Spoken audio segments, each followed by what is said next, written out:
there's the shotgun shell. One of them favorite things of mine to find.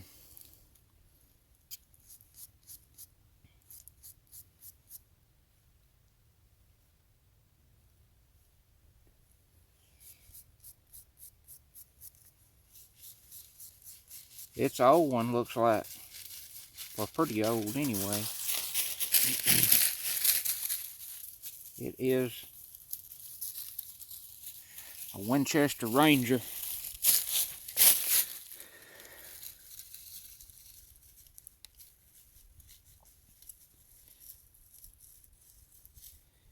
Maybe you can see it. Winchester Ranger 12 gauge.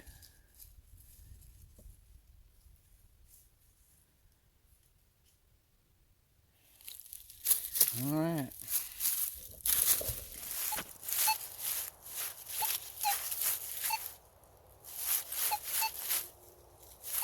That's kind of a faint target.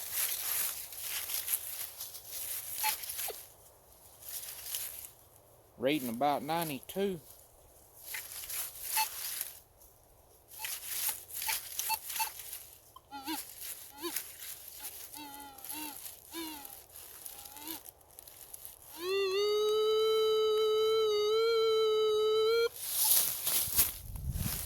Reading like it's fairly deep.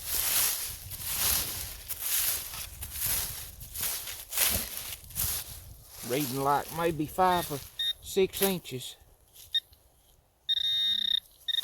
No.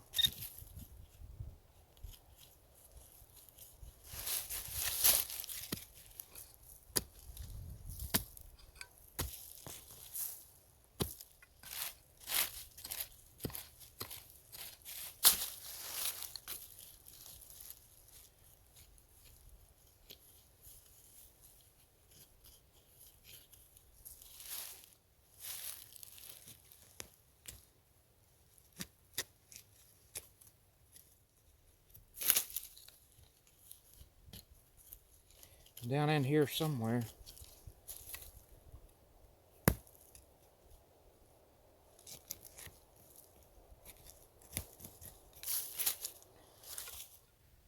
I believe that's an old Civil War musket ball.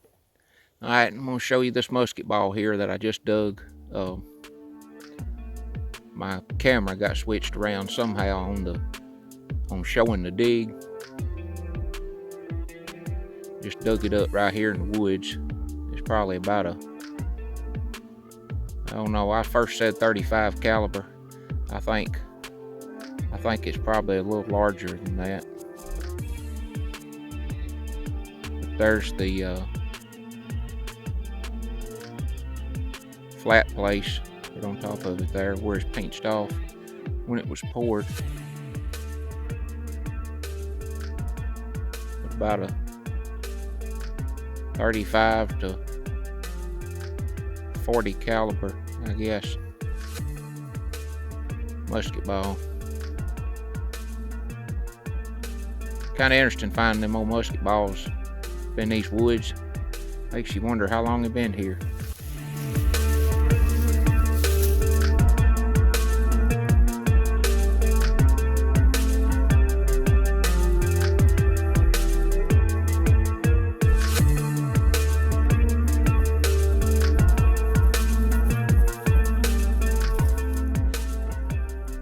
Didn't find much this evening. I found an old Winchester Ranger shotgun shell. I like finding them old shotgun shells. I like finding the Winchester Rangers. I found several of them. Not a whole lot, but a few of them. And they're pretty old, but they're not near as old as some of them is laying out there. But I like finding old shotgun shells like the old UMC companies, and some of them just says UMC company, some of them says Remington UMC. A whole lot of them is Remington UMC new clubs. The old Western Fields, that's the ones that I really like finding. I hadn't found a Western Field here in the past pretty good little while, but that's an old shell. a western field been laying out there, you know, probably over 100 years. Uh, but I enjoy cleaning them old head stamps up, looking at them, and biggest part of the time, you know, the old head stamps is in good shape. The biggest part of them, and you know, when they're up in these hills and they're in this drier and more well drained soil, you know, they'll be in better shape where you can read them. And of course, to go along with that, you know, back many years ago when the old hunters out there shot them old shells, you know, the metal on the shells had a lot higher quality metal in them back then, versus just the zinc or whatever they're made out of now. Uh, but it's just a lot of history laying out through the woods and throughout these hills and hollows. You just got to get out there and find it. You just got to walk over the top of it. A cousin of mine, he walked over the top of a Walking Liberty $50, uh, back not too long ago, just right up the road from me up here. And of course, I dug out old 1898 Indian head penny here a while back. I enjoyed finding that, and I enjoyed finding that old Civil War musket ball, right down in this hollow here from where I'm at now, just a little bit ago, and looked like to me it's probably about a 35 caliber. Maybe it looks like it might be a little bit bigger than that to me. Maybe closer to a 40 or a 40 something caliber or something like that. There was them musket balls was, you know, in 7, 8 different calibers, best I remember. So, you know, they come all the way down to just like little pistol shot size, just little teeny things, all the way up to 60 something caliber, like a 69 caliber or something like that. I mean, they come up, you know, big as a marble. But you know, I can always tell them musket balls when I see one pretty quick, because they got that little flat place on the top of them or one side of them, ever how you want to put it, where they was pinched off after they was poured. But always exciting to find that stuff, of course. But one thing here right at the end that I was going to go over with you is kind of give you an idea what exactly that I carry with me when I go out in the woods metal detecting. Of course, first of all, I got my metal detector. This is a Minelab Xterra Pro. I like this detector. It's done a fine job finding some of the stuff that I found with it so far. It's got the V12X coil on it, completely waterproof. The whole detector is waterproof. The all the electronic part up here and all, the whole thing is completely waterproof.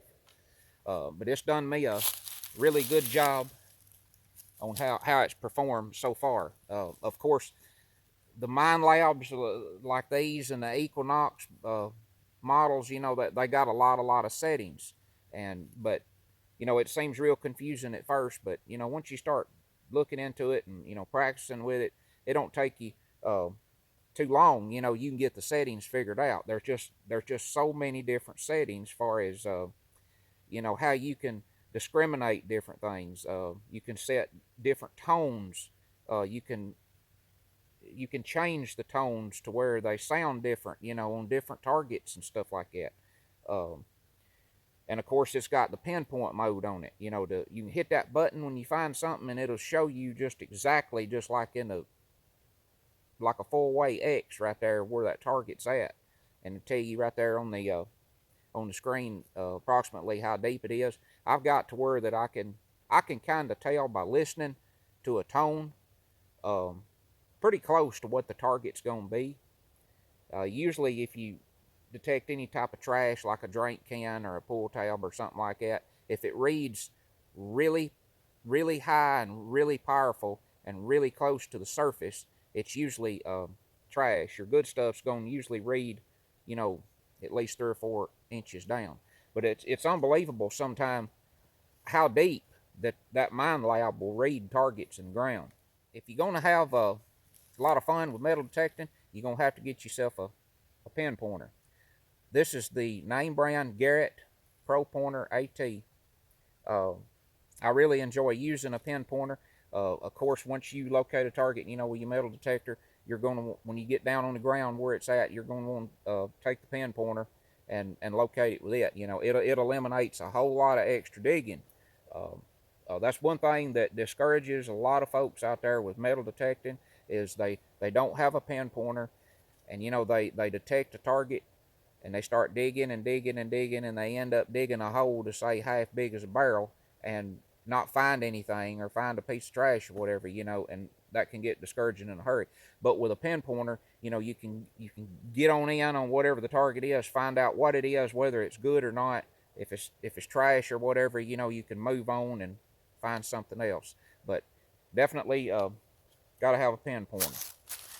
As far as digging tools, I've got a couple of different small shovels that I carry with me, but I absolutely love this tool right here. This is just a little pickaxe, about the same length as what a hatchet is, and I just love using this. And I don't never go directly straight in on a target. I kind of try to chop a cube out around the outer perimeter of where the target is first, and then pull like a slab back. But I love that tool. Another tool that I love is this knife right here. This is a Japanese hori hori gardening knife. Some people calls them a soil knife, but it's really like a gardening knife. It's even got a measure on the blade up through here. It's made for planting bulbs and starting plants with. That's really what it's made for. But if you're metal detecting somewhere, to say in a yard around a house or something like that, and you don't want to tear the yard up, you don't want to leave a ugly looking hole, where you dug a target or whatever, you can cut a perfect smooth plug out of the ground with one of these hori knives and just lay that plug over upside down, and then when you find your target, you can come back and you can flip that plug right back in the hole and step on it, and you can't hardly even tell that you even done any cutting or digging in that spot. But the Japanese gardening knife is really, really handy. Something else is I got a little pouch that I carry on my side. This is just a little tool pouch, just a little simple carpenter's tool pouch, a small one. I've got a couple of extra batteries in here to go in my pin pointer. And mention battery, the Mine Lab detector, the big detector, is rechargeable, and it holds a charge extremely well. I've been out almost all day before here several times, and that thing has never read low. I mean, it's still been reading full battery up until I finish, but it's been holding up really, really well.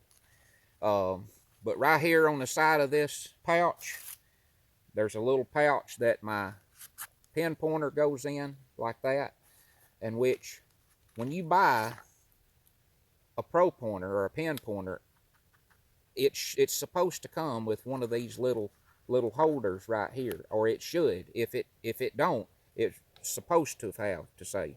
But what it is, I just strap this onto the side of this little tool pouch, so that just sticks in there like that. I like to have little wire brushes with me. If you find something nice or something that's got reading or numbers on it or something, you can clean it up. You can clean it up good enough in the field, to read it or whatever to say. If you find some kind of coin, do not put no wire brush on it. Don't put anything much more than, say, a toothbrush on it. The best thing to do on a coin is wait until you get home or whatever and soak it maybe or whatever, but do not put a wire brush on a coin. Something else that I carry in this little pouch on my side is this little box. This is just the little smallest box, like put fishing lures in. And what this is for is I put my little small finds in this. Just little small stuff that I find when I'm out. It might be shotgun shells. It could be any type of old bullets, you know, musket balls, like the musket ball that I just found this evening. Um, you can put it in there. There's the shotgun shell in there that I found, and you can see I got a paper towel folded up, and I got in this center section.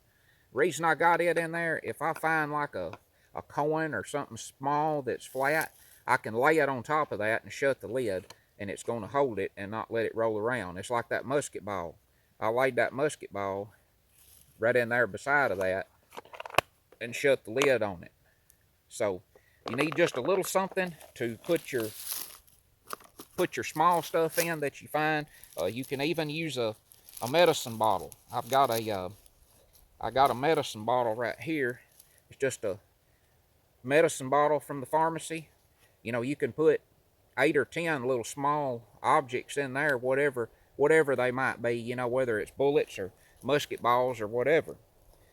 And I've also got a backpack that I carry the biggest part of the time. I ain't got it with me right now because I'm just, you know, I'm not deep in the woods today. But when I go way out, I carry a backpack, you know, maybe with a few snacks in it and something to drink. And I've got a bigger zip-up pouch inside that backpack to put bigger items in that I might find. You know, like horseshoes or anything, you know, kind of that size. Maybe pieces of a chain or hooks. I found nice grab hooks and stuff like that off of chains before, just to put bigger items in. All right, I forgot to tell you about my last item here that I carry with me when I'm out in the woods metal detecting. Is I like to tote this right here. What this is it's just a little magnifying glass. It just comes in mighty handy, you know, for looking at a number of different things. You know, you dig up some of these small items out there, you know, whether it be a coin or it could be anything, just anything small that's got any kind of numbers or letters or whatever on it, you know, and you clean the object up a little bit, you know, and it's handy to have this little magnifying glass. I hope these tips, as far as what I carry with me, helps you out, and you need to always focus on staying as light as you possibly can, you know, when you go out there in the field. Of course, you've got to have certain stuff with you. There's just certain stuff you've got to take, you know, you got to have it. But just think about your things, you know, before you go. What you're going to carry, your different tools, and what you just only focus on exactly what you got to have. If there's something that you're thinking, well, I might use that and I might not need it or whatever, well, you probably don't need it. Just only carry what you know you got to have and what you're going to use. So, again, I appreciate y'all watching, and I've enjoyed going over this with you. And until next time, get out and enjoy the great outdoors for yourself. I'm Garen Carlin, Moss's Creek Outdoors, and I'll see you.